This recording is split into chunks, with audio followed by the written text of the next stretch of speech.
wannan yana nuna falala barira radiyallahu anha. Barira tana da girma, tana da ɗaukaka, tana son Aisha ummul mu'minin radiyallahu anha. In kana so ka san tana son ta sai ka karanta hadisin nan mai tsawo na cikin sahih bukhari lokacin da aka yi wa ita Aisha kazafin zina. Annabi san yana kiran mutane na tambaye su me ra'ayin ku, yana kiran mutane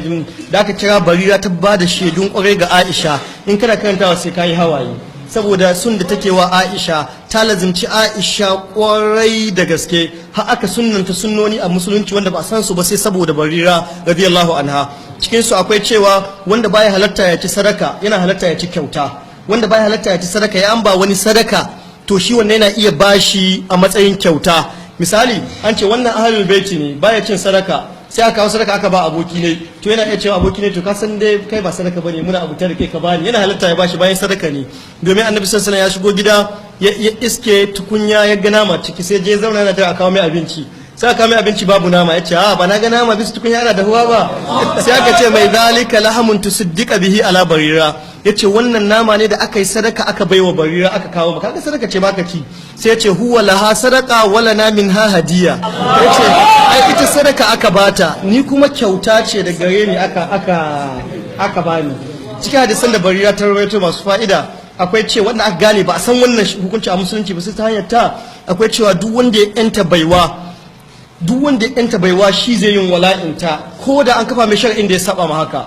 Idan aka zo aka ce wannan bawa ne ina son in sayar, amma in ni sayar zaka bani kuɗi ka yanta shi, amma in ka yanta shi za a ce mai suna, kun san bauta tana da matsala. Idan ka yanta bawa za a dinga ba a kiran shi da sunan mahaifin shi, da sunan ka za a kira shi, za a ce maka wane a hudu sunan sai a kira shi da sunan wanda ya yanta shi. Don shi ko kabila, idan akwai kabila guda biyu, wannan babarbare ne wannan bahaushe ne, sai bahaushe ya yanta babarbare ko babarbare ya yanta bahaushe ko bai hada su wada babarbare da bafin latani ɗaya yanta ɗaya, to ya tashi daga wancan kabila ya komo kabila wannan, kawai kai ka babarbare kake amma saboda bafin latani ya yanta ka komo bafin lace da tsagar kan ce bafin lace kake.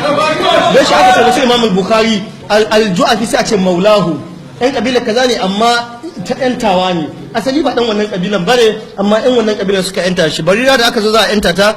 zo inda Aisha ta ce Aisha ina son ki sai ni in dawo gidan manzo Allah sallallahu alaihi wasallam ya kasance in ta tabbaiwa. Sai Aisha ta ce to shike da zan sai ki ansa kaza kaza zan sai ki zan bada kuɗin. Sai ta je ta ga mutane suka ce mun yadda amma da sunan mu zaki dinga amfani bayan an sai suwa ita ta yanta.